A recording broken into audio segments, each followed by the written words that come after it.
Hello everyone, I want to choose the pages for my Daphne's diary journal today. This is the cover I made a couple of days ago, and for those of you that haven't seen part one, I'll leave the link to the video in the description box below, but I share how I made the journal cover. So this is it in all of its glory. It was made using the front and back covers of the latest edition of the Daphne's Diary magazine. So happy with how this turned out. It's a hardback journal and it's just going to have one signature. So today I just want to choose my pages and pop them inside. Now bring in the rest of the magazine and let's see if we can choose some pages from this to create our signatures for the journal. Now glued to the inside back cover was this beautiful poster. Let me see if I can show you it the right way up. This is just absolutely beautiful. I have got no intention of framing this, although I have done in the past. But what I'm thinking is that I can use the top and the bottom part of this to create a page in my journal. So what I'm going to do is take this off to the paper trimmer and I'm just going to trim it down. If I just make a mark with a pencil, just so that I know roughly where I want to start. That's the outside of my journal as well. Oh, hang on a second, I need to mark the bottom as well. So I'm just going to trim this down and let's see if we can use this in some way. Why not? It's just so beautiful. These are the first two pages of my journal, just absolutely beautiful, and I like the fact as well that the pages are plain on the other side as well, which gives us possibilities. I don't know whether I will have them this way round or even this way round, or maybe one of each, so we'll have a play around with that. And here's the teapot and the cup and saucer, absolutely beautiful, so hopefully we can incorporate that some way.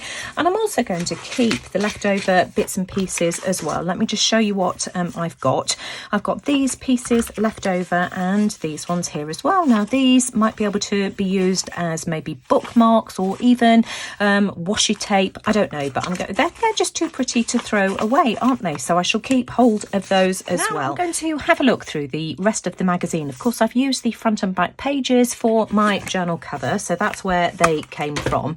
I only want to pull out about 10 or 12 pages, which of course would give 12 pages would give me 48 sides. This is very much a spring orientated journal, so I don't want to be working on this for too long, so I think 10 to 12 pages will be ample. So as soon as I've pulled out a few pages, I'll be back to show you what I've picked. Now I've chosen the pages that I want to use from the magazine, but I've also decided I'm going to pick out a few bits and pieces from this Daphne's Diary paper box. Now I got this free with an annual subscription back in 2015, 2016 possibly. It's a whole paper box full of ephemera and goodies to use. So many things to use inside this box. Now I have used a lot of it. I've also added to this box as well. I've pulled out all of the freebies that come with the magazines and popped them in here. I think there's also some from Float magazine as well. But I decided that I wanted a few neutral pages without any text or images, just to sort of pad out my journal. So, you know, I might pull a page from this, for instance. We've got pages like this in the box, really pretty papers. There's also some of these as well with more neutral pages that I thought might be quite nice, and I'll use the contents of this box as well to fill up the journal going forward. So I'm just going to have a rummage through and see what I can find. Oh my goodness me, that was like pulling teeth. Oh, I just found that so difficult to choose which pages I wanted to include, but I finally got there. So let me just show you my decision. I've chosen this, which I think just matches absolutely beautifully with the inside front and back cover. Love that. That came from the magazine. These next couple of pages all came from the paper box.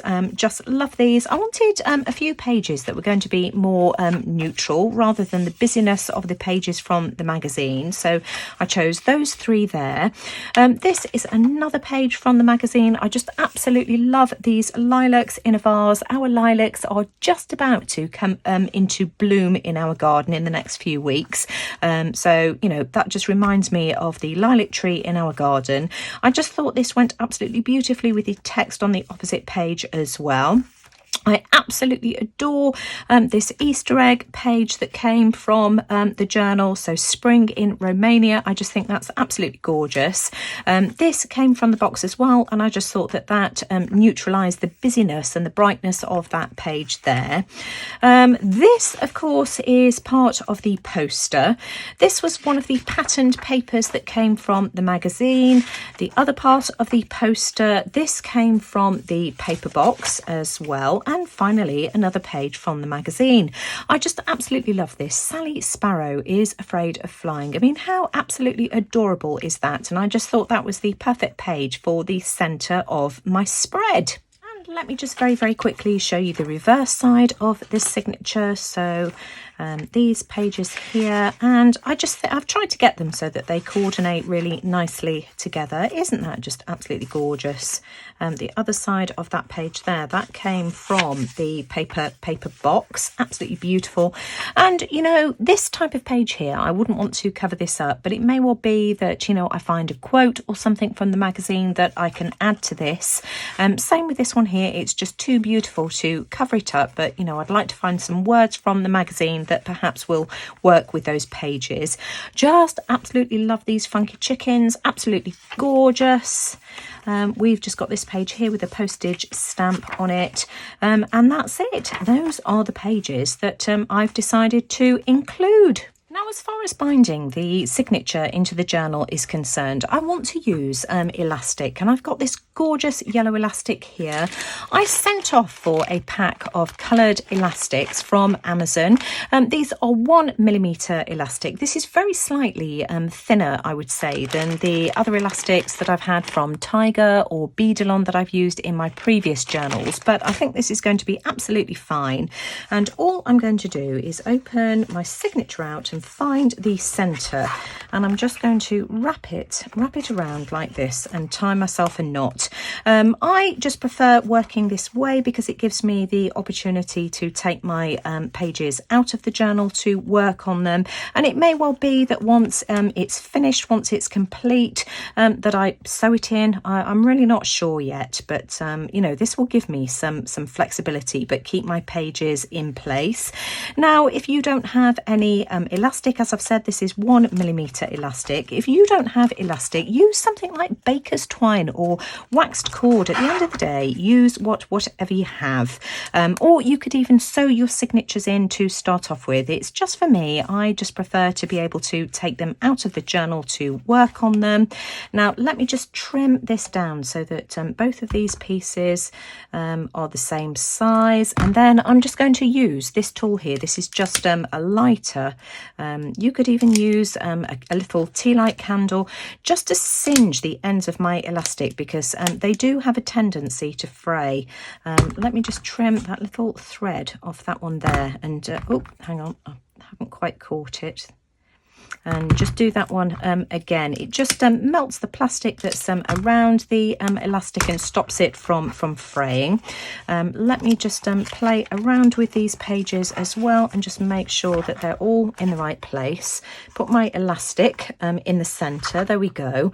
Doesn't that look pretty? And that is the perfect cover. So that is my signature done. I hope you've enjoyed seeing me put my journal cover and signatures together, and you know, it's maybe given you some ideas as to how to go about yours.